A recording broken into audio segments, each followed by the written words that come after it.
Good morning बच्चों। मैं नंद किशोर सिद्धार्थ शिक्षा सदन सीनियर सेकेंडरी स्कूल सोजित रोड में आपका स्वागत करता हूँ। कक्षा 6 विषय हिंदी व्याकरण पार्ट सेकेंड चैप्टर सेकेंड उपसर्ग। तो देखिए बच्चों, उपसर्ग अपने को नाम से ही पता चल रहा है। उपसर्ग यानी आगे, ठीक है ना। और आगे इसका मतलब ये हुआ कि कोई भी शब्दांश किसी शब्द के पहले जुड़कर, पहले लगकर उसके अर्थ में परिवर्तन करता है, तो वो क्या कहलाता है? उपसर्ग कहलाता है। जैसे मान लो मैं बोल दूं अ, जैसे मैंने कह दिया अ प्लस शिक्षित, तो क्या हो गया? अशिक्षित, ठीक है ना। देखिए कि परिभाषा में देखिए, जो शब्दांश किसी भी शब्द से आरंभ में जुड़कर उनके अर्थ में परिवर्तन ला देता है उन्हें उपसर्ग कहते हैं। देखिए कि मान लो ये क्या है? हार। क्या है शब्द? हार।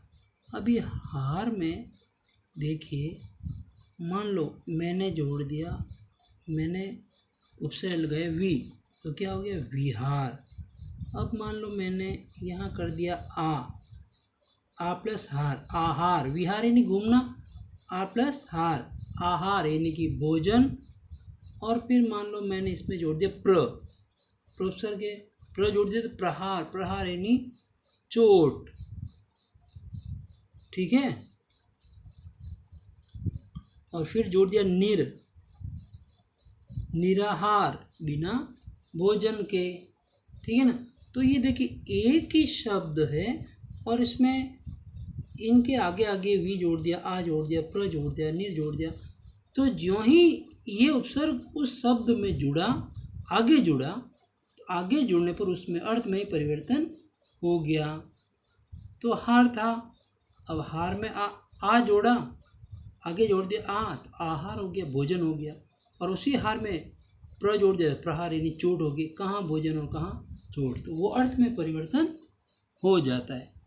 तो इस प्रकार हम देखते हैं कि जो शब्दांश किसी शब्द से किसी शब्द के आरंभ में जुड़कर उसके अर्थ में परिवर्तन ला देता है उन्हें उपसर्ग कहते हैं। उपसर्ग उ यानी आगे, प्र यानी पीछे, उ का मतलब आगे जुड़कर अर्थ में परिवर्तन कर देते, उपसर्ग कहलाता है, ठीक है ना।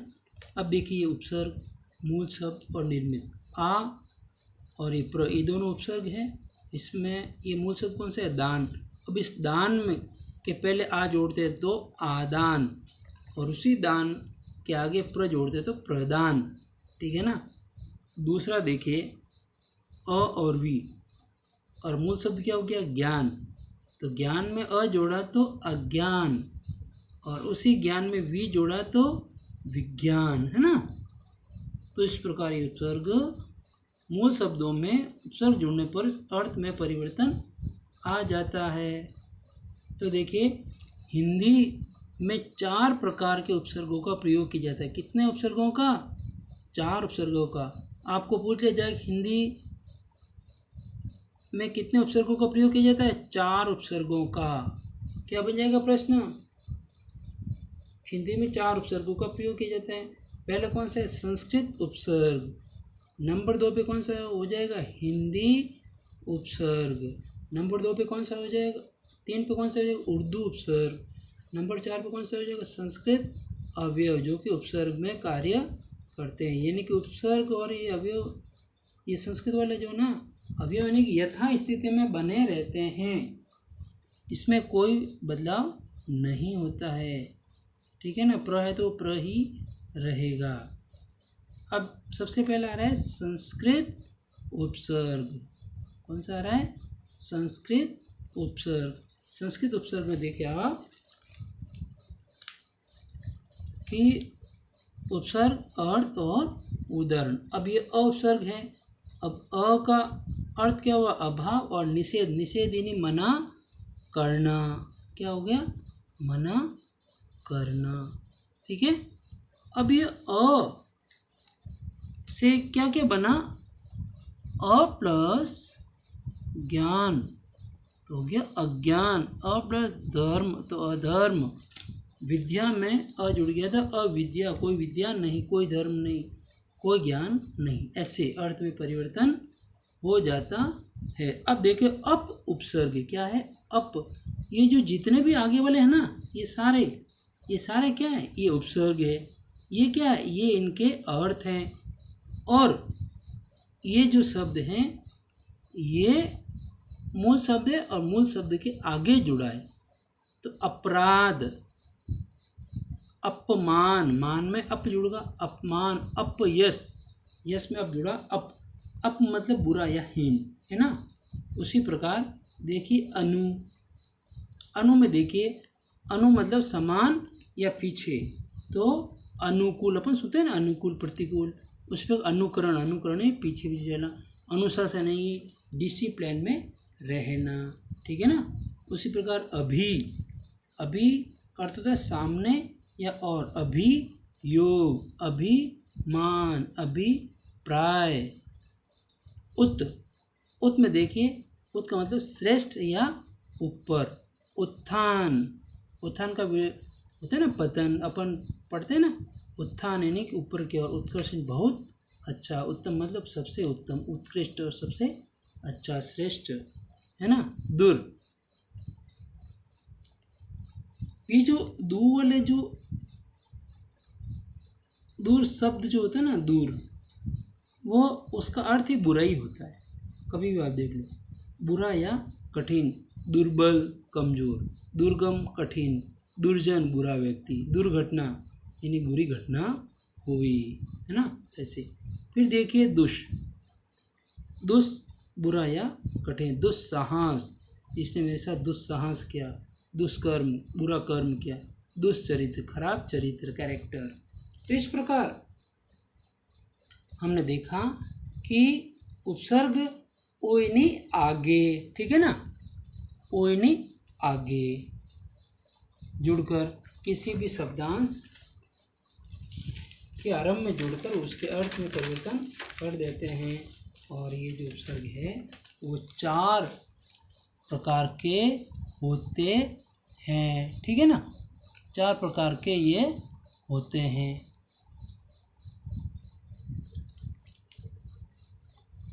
तो आप देखिए आगे कि इसमें बताया गया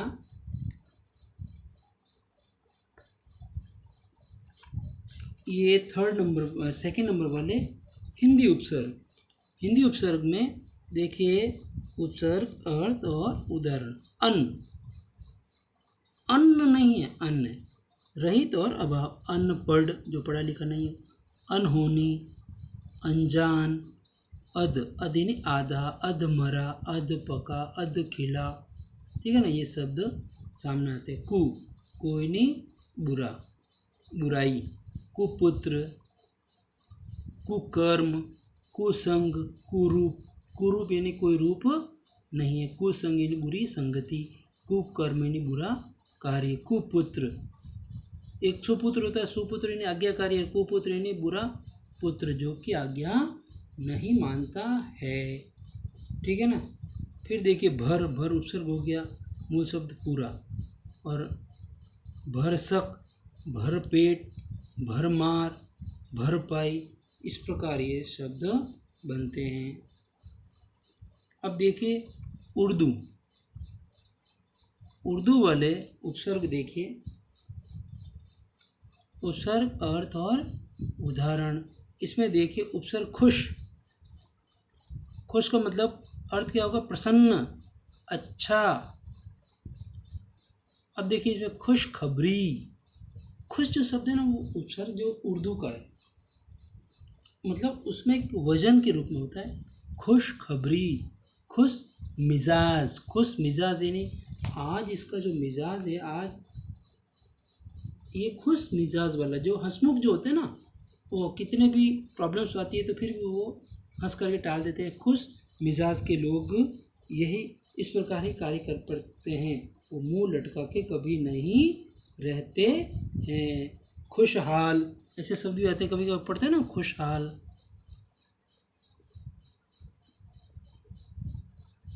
अब देखिए बे उपसर्ग हो गया, उर्दू उपसर्ग बिना। बेईमान, बेगुनाह, बेरहम, जिसमें रहम दिल नहीं हो, बेगुनाह, गुनाह नहीं किया फिर भी वो सजा भुगत रहा है। बेईमान, जिसमें ईमानदारी नहीं हो, बेईमान है। ठीक है। हम मतलब समान, हम दर्द, हम राज, हम सकल, इन्हें इक्वल हो, उसी के समान हो। कई बार अपन देखते हैं ना, जुड़वा शब्द आपने सुना होगा, जुड़वा। तो जुड़वा में क्या, तो एक दूसरे से जुड़े हुए और शकल भी मिलती जुलती हो, हर चीज़ उनमें मिलती रहती है। हम शकल भी होते हैं।